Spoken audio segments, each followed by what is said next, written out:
నగర ప్రజలకి good news చూస్తున్నాం. మీరు ఎన్నో సంవత్సరాల నుంచి ఇందిరమ్మ ఇండ్ల కోసం వెయిట్ చేస్తున్నారా? అయితే త్వరగా మీ సేవకి వెళ్ళి అప్లై చేసుకోండి. నేను అందరూ చూసుంటారు, మంత్రి పొంగులేటి కూడా రిలీజ్ చేసినటువంటి నేపథ్యం కనిపించింది. సో ఇప్పటివరకు కూడా రూరల్ ప్రాంతాల్లో, విలేజ్ ప్రాంతాల్లో, గ్రామ ప్రాంతాల్లో కూడా ఈ ఇందిరమ్మ ఇళ్ళకి సంబంధించి కూడా ఇల్లు లేని వారికి ఇల్లు కట్టించడం, ఆ స్థలం ఉంటే 5 లక్షల వరకు కూడా ఇవ్వడం. సో ఇట్లాంటి పథకం చూసినాం. ఇప్పుడు అది ఈ నగర ప్రాంతాల్లో కూడా, ఈ క్యూర్ సిటీకి సంబంధించి కూడా ఈ నగర ప్రాంతంలో కూడా ఇది ఇప్పుడు ఇందిరమ్మ ఇల్లు ఇక్కడ విస్తరించబోతూ ఉన్నారు. దాదాపు 10 అంతస్తులు కడతా ఉన్నారు. సో మరి దీనికి ఎవరు అప్లై చేసుకోవాలి, దీంట్లో ఏంటి తీసుకొచ్చినటువంటి నియమ నిబంధనలు ఏంటి అనే దాన్ని కూడా ఈ వీడియోలో మనం తెలుసుకుందాము. మొదటగా ఈ ఇండ్లకు సంబంధించి కూడా చాలా వరకు కన్ఫ్యూజ్ అవుతున్నారు. నిన్న మంత్రి పొంగులేటి శ్రీనివాసరెడ్డి రిలీజ్ చేసిన తర్వాత ఏ విధంగా అప్లై చేసుకోవాలి, ఎవరు అప్లై చేసుకోవాలి, మిడిల్ క్లాసా, హైయర్ మిడిల్ క్లాసా, ఎవరెవరు అప్లై చేసుకోవాలన్నది కూడా చాలామంది కన్ఫ్యూజ్ అవుతున్నారు. ఆ కన్ఫ్యూజన్స్ అన్నీ కూడా తీసేయడానికి మనం పూర్తిగా ఈ వీడియోలో ఎక్స్ప్లెయిన్ చేసుకుందాం. మొదటగా ఆ వార్త చదువుకున్న తర్వాత మనం ఎక్స్ప్లెయిన్ చేసుకుందాం. ఒక్కో ఇల్లు 11 లక్షలతో అనేది నిన్న మంత్రులు రిలీజ్ చేసినటువంటి అంశం చూస్తున్నాము. శ్రీధర్ బాబు, పొన్నం ప్రభాకర్, అజరుద్దీన్ ప్రకటించారు. ఈ సందర్భంగా మంత్రి పొంగులేటి మాట్లాడుతూ క్యూర్ పరిధిలో తొలి విడతగా ఇప్పటికే స్థలాలు గుర్తించడం, 16 నియోజకవర్గంలో పైలట్ ప్రాజెక్టుగా ఇళ్ల నిర్మాణం చేపట్టినట్టు తెలిపారు. ఈ ఇండ్ల కోసం దరఖాస్తులను ఈ నెల 21 నుంచి ఆగస్టు 10 వరకు కూడా స్వీకరించనున్నట్లు పేర్కొన్నారు. తెలంగాణ హౌసింగ్ బోర్డు వెబ్సైట్, మీ సేవ, వాట్సాప్ ద్వారా దరఖాస్తు చేసుకోవచ్చని అన్నారు. దరఖాస్తు ఫీజు 100 రూపాయలు. ఇంటి టోకెన్ అడ్వాన్స్ కట్టాల్సిన అవసరం ఉంటుందంట. ఈఎండి దానికి సంబంధించి 10,000 కలిసి దరఖాస్తు చేయాల్సి ఉంటుంది. ప్రాజెక్టు పూర్తయ్యాక లాటరీ విధానంలో కూడా ఇళ్లను కేటాయిస్తామని, ఇల్లు దక్కని వారికి దరఖాస్తు ఫీజు మినహా ఈఎండి నగదును వెంటనే చెల్లిస్తామని అన్నారు. కాగా ఇంటి రిజిస్ట్రేషన్ లబ్ధిదారుపైనే ఉచితంగా చేయిస్తామని, అయితే 10 ఏళ్ళ వరకు కూడా ఇంటిని విక్రయించుకునే అవకాశం లేదనేది చెప్పారు. రుణాల కోసం మాత్రం బ్యాంకుల్లో ఈ ఎస్ఎల్డీను పెట్టుకోవచ్చు అన్నారు. సో గతంలో ప్రభుత్వాల నుంచి ఎలాంటి ప్రయోజనం పొందినా ఈ పథకం వర్తింపుబోదనేది స్పష్టం చేశారు. ప్రభుత్వానికి వచ్చినటువంటి దరఖాస్తులో 360 అంటే 360 డిగ్రీల కోణంతో కూడా పరిశీలించాకే ఆమోదిస్తామన్నారు. తొలి విడతలో 7,680 ప్లాట్లను కూడా నిర్మించనున్నట్లు పేర్కొన్నారు. సో గతంలో ఎవరికైనా ఇండ్లు వచ్చిన వారికి ఉంటే ఈ పథకానికి మీరు అప్లై చేసుకోవద్దు. సో ఇది స్పష్టంగా మళ్ళీ అప్లై చేసుకున్నాక అయ్యో వస్తుందేమో అని చెప్పి అప్లై చేసుకున్నాక మళ్ళీ రాకపోతే మనమే బాధపడాల్సి వస్తుంది, మనమే ఇబ్బంది పడాల్సి వస్తుంది. మొదటగా ఈ అప్లికేషన్ ప్రాసెస్ ఒకసారి మనం చూస్తే ఇవాళ 21 డేట్ నుంచి, జూలై 21 నుంచి వచ్చే నెల 10 వరకు కూడా ఈ అప్లికేషన్ ప్రాసెస్ ఉంటుందట.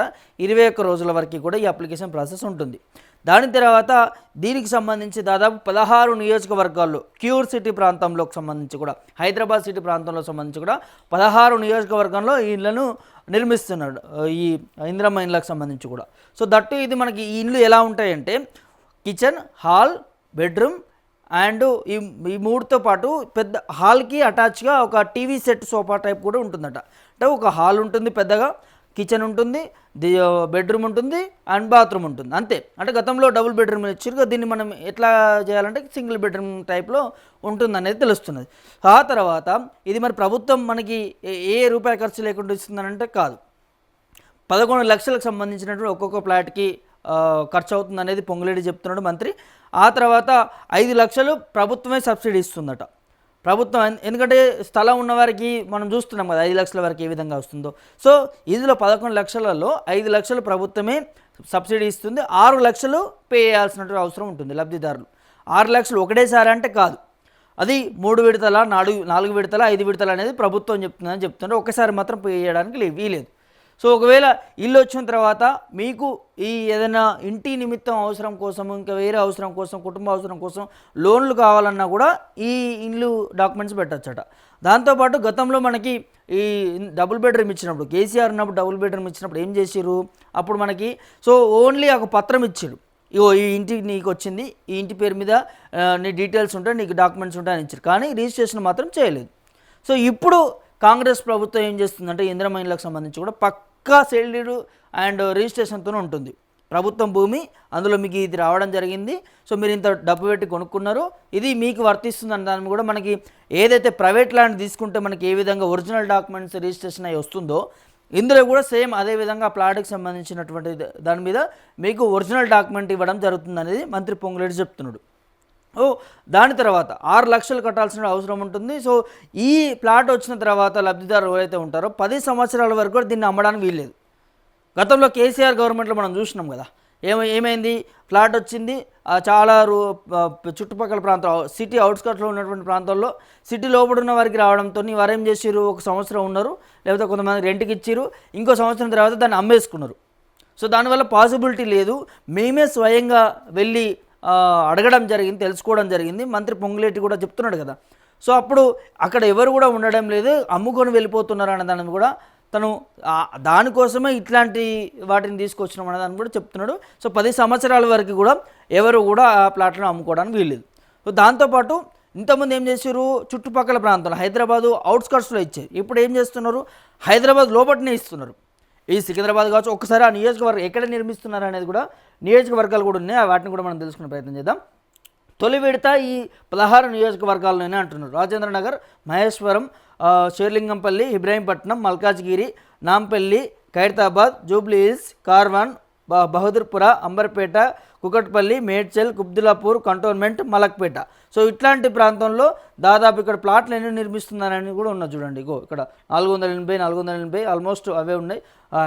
రాజేంద్ర నగర్లో 480, మహేశ్వరంలో 480, షేర్లింగంపల్లిలో 480, ఇబ్రాహీంపట్నంలో 480, మల్కాజ్గిరిలో 480, నాంపల్లిలో 360, ఖైరతాబాద్లో 120, జూబ్లీ హిల్స్లో 360 ప్లాట్లు, కార్వాన్లో 480 ప్లాట్లు, బహదూర్పురలో 480 ప్లాట్లు, అంబర్పేటలో 480 ప్లాట్లు, కుకట్పల్లిలో 480 ప్లాట్లు, మేడ్చల్లో 480 ప్లాట్లు, కుబ్దులాపూర్లో 480 ప్లాట్లు, కంటోన్మెంట్లో 480 ప్లాట్లు, మలక్పేటలో 480 ప్లాట్లు ఆ ప్లేస్కి సంబంధించి కూడా ఆ నియోజకవర్గ పరిధిలో కడుతున్నారు. సో ఓవరాల్గా ఇవన్నీ కూడా దాదాపు ఎన్ని ప్లాట్లు, 7,608 ప్లాట్లు నిర్మించబోతున్నారు ఈ ప్రభుత్వం. సో చాలామందికి ఇది సేఫ్టీ అయ్యేటటువంటి అవకాశం ఉంటుంది. దట్టు దీనికి అప్లై చేసుకున్న వరకు ఇప్పుడు మనం చెప్పుకుంటున్నాం కదా కండిషన్ సెట్ అనేది. ఇంకో విషయం ఏంటంటే ఇందులో ఎవరైనా వార్షిక ఆదాయం అంటే సంవత్సర కాలంలో 3 నుంచి 6 లక్షల లోపలనే ఉండాలి, దీనికంటే ఎక్కువ ఉంటే అప్లై చేసుకోవద్దు అనేది ప్రభుత్వం చెప్తున్నది. సో మీకు సంవత్సర ఆదాయం ఎంత ఉంటుందో ఒకసారి చెక్ చేసుకోండి, దానికి లోపల ఉంటేనే అప్లై చేసుకోండి, లేకపోతే కాదు. సో ఇక్కడ ఈ దరఖాస్తులన్నీ వచ్చిన తర్వాత ఒకవేళ ఎక్కువ వస్తే లాటరీ సిస్టమ్ ద్వారా కూడా తీస్తారట. సో కొంత లక్ ఉండాలి, కొంత మనం నిజంగా లబ్ధిదారులమై ఉంటే మన ఇల్లు మనకు వస్తుంది. ఎక్కడ కూడా ఇబ్బంది పడకుండా ప్రాపర్గా మీ సేవకి వెళ్ళి అప్లై చేసుకోండి.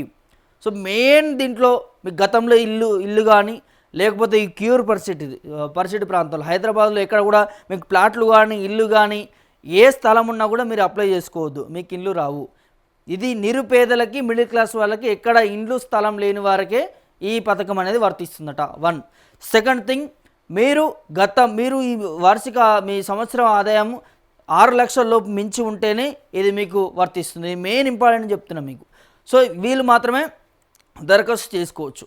దాంతోపాటు మీరు ఈ 6 లక్షలు కట్టేవారు స్తోమత ఉంటేనే అప్లై చేసుకోండి.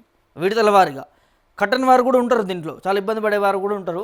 సో దానివల్ల ఇబ్బంది పడుతూ కట్టుకోవడం వల్ల ఒకవేళ మీరు ఆ డబ్బులు కట్టకపోవడం వల్ల కూడా మీకు అది మధ్యలో ఇబ్బంది జరగవచ్చు. సో కట్టే స్తోమత ఉన్నవారే ఈ దానికి దరఖాస్తు చేసుకోవచ్చు. దాంతోపాటు ఈ డాక్యుమెంట్ని, ఈ ఇండ్లని మీకు ఒకవేళ లబ్ధి చేకూరితే 10 సంవత్సరాల వరకు కూడా అమ్ముకోవడానికి వీలేదు.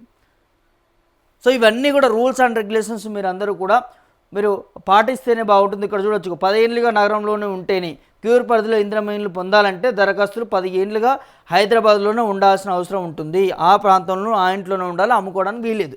సో దరఖాస్తుదారులు వాళ్ళ కుటుంబానికి క్యూర్ ప్రాంతంలో సొంత ఇల్లు కానీ, ఇంటి స్థలం కానీ, ప్లాట్ కానీ ఉండరాదు. దరఖాస్తులు ఇంతకుముందు ఎప్పుడు కూడా ఇలాంటి గృహ ప్రయోజనం పొంది ఉండకూడదు. అంటే గతంలో కేసీఆర్ ఉన్నప్పుడు కూడా వచ్చిన ఇల్లు ఉంటాయి కదా, వారికి వర్తింపజేయదు.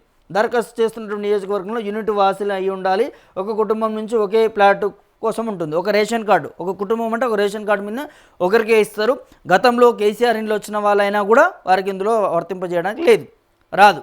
దాంతోపాటు ఇక్కడ ఏం చెప్తున్నారు, ఏ నియోజకవర్గాలు ఉన్నాయో ఈ క్యూర్ పరిస్థితుల్లో ఆ నియోజకవర్గాల వారికే ఇస్తారు. కొంతమంది డౌట్ ఉంటుంది, మాది డీటెయిల్స్ ఊర్లు ఉన్నాయి కదా, మేము అక్కడ ఉంటాయి కదా మాది అని అంటే, ఓన్లీ క్యూర్ పరిస్థితిలో నివసిస్తున్న వారికే ఉంటుంది. ఇక్కడ ఉన్నటువంటి మీ ఒరిజినల్ డాక్యుమెంట్స్ దాని మీదనే మీకు ఆధార్ కావచ్చు, మీకు రేషన్ కావచ్చు, లేకపోతే మీకు డాక్యుమెంట్స్ సంబంధించి కావచ్చు, ఇక్కడున్న వారికే ఈ పథకం వర్తింపజేస్తుంది అనేది ఇక్కడ మనకు తెలుస్తున్నది. సో వీటికి సంబంధించి ఇప్పుడు నేను చెప్పినటువంటి రూల్స్ అండ్ రెగ్యులేషన్స్ ఏవైతే ఉన్నాయో ఎవరైతే అర్హులు ఉంటారో వారు మాత్రమే అప్లై చేసుకోండి. ఇంకా దీని మీద మీకు ఎలాంటి డౌట్స్ ఏమైనా ఉన్నా కూడా కింద కామెంట్ రూపంలో తెలియజేయండి. నేను ఇంకో వీడియో కూడా చేసేటటువంటి ప్రయత్నం చేస్తాను.